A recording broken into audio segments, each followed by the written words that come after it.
నేను ప్రస్తుతం అమరావతిలోని capital region development authority CRDA భవనం ఎదురుగా ఉన్నాను. ఈరోజు మార్నింగ్ ఒక డిబేట్లో వైఎస్ఆర్సీ అధికార ప్రతినిధి 3 గంటలకు వస్తాను, అమరావతిలో అడుగడుగున ఆంక్షలు ఉన్నాయి, ఆపుతున్నారు, వీడియోలు తీయట్లేదు, ఫోటోలు తీయట్లేదు, అండ్ ఆల్సో అక్కడ ఏమీ అభివృద్ధి జరగట్లేదు అని చెప్పేసి 3 గంటలకు వస్తానన్నారు వైఎస్ఆర్సీ అధికార ప్రతినిధి మంచా నాగమల్లేశ్వరి గారు. ఆవిడ 3 గంటలకు వస్తారని చెప్పారని చెప్పి నేను 2 గంటల 50 నిమిషాలకి వచ్చి ఇక్కడ వెయిట్ చేస్తూ ఉన్నా. ఇప్పుడు టైం 6 గంటల 36 నిమిషాలు అయింది. మధ్యలో వస్తున్నానని 2 సార్లు ఫోన్ చేశారు, కానీ ఆవిడ రాలేదు. ముఖ్యంగా ఇప్పుడు మనం చూసుకుంటే ఇది APCRDA building, Andhra Pradesh capital region development authority building. ఈ ఆంధ్రప్రదేశ్ రాష్ట్ర రాజధాని పరిపాలనా భవనం అడ్మినిస్ట్రేషన్ మొత్తం ఇక్కడి నుంచే జరుగుతుంది. ఇంకొక విషయం క్లియర్గా చెప్పాలంటే, గత 4 రోజులుగా మావీగన్ అని చెప్పేసి జగన్మోహన్ రెడ్డి గారు చేస్తున్నటువంటి వ్యాఖ్యలు, ఆ మావీగన్ ప్రాంతంలో ఉన్నటువంటి ఈయన చెప్పినటువంటి మచిలీపట్నం ప్రాంతం వరకు కూడా ఈ సిఆర్డిఏ పరిధిలోకే వస్తుంది అని చెప్పేసి స్పష్టంగా చెప్పదలుచుకున్నా. ఇవి ఎమ్మెల్యే ఎమ్మెల్సీలకు ఇచ్చేటటువంటి క్వార్టర్సు. మొత్తం 12 టవర్లు, 288 ఫ్లాట్లు.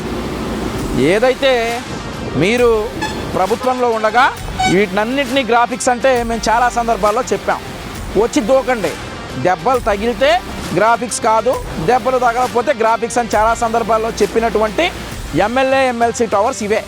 ఇప్పుడు మీరు 11 మంది గెలుచున్నారు కదా, మీ 11 మందికి కూడా ఇందులోనే క్వార్టర్స్ ఇస్తారు, మీ ఎమ్మెల్సీలకు కూడా ఇందులోనే ఇస్తారు. అండ్ ఆల్సో మరొక విషయం ఏంటంటే, 2029లో మీకు కనీస ప్రతిపక్ష హోదా వస్తే ఆ ప్రతిపక్ష హోదా రావడానికి గెలిచినటువంటి ఎమ్మెల్యేలకు కూడా ఇందులోనే క్వార్టర్స్ ఇస్తారు. ఇక్కడ నుండి కిలోమీటర్ పరిధిలోనే నూతనంగా నిర్మితమవుతున్నటువంటి అసెంబ్లీ భవనం, తప్పించుకోవడానికి ఉండదు, ఇక్కడే ఉండాలి, ఇక్కడ నుంచే మీరు అసెంబ్లీకి రావాలి.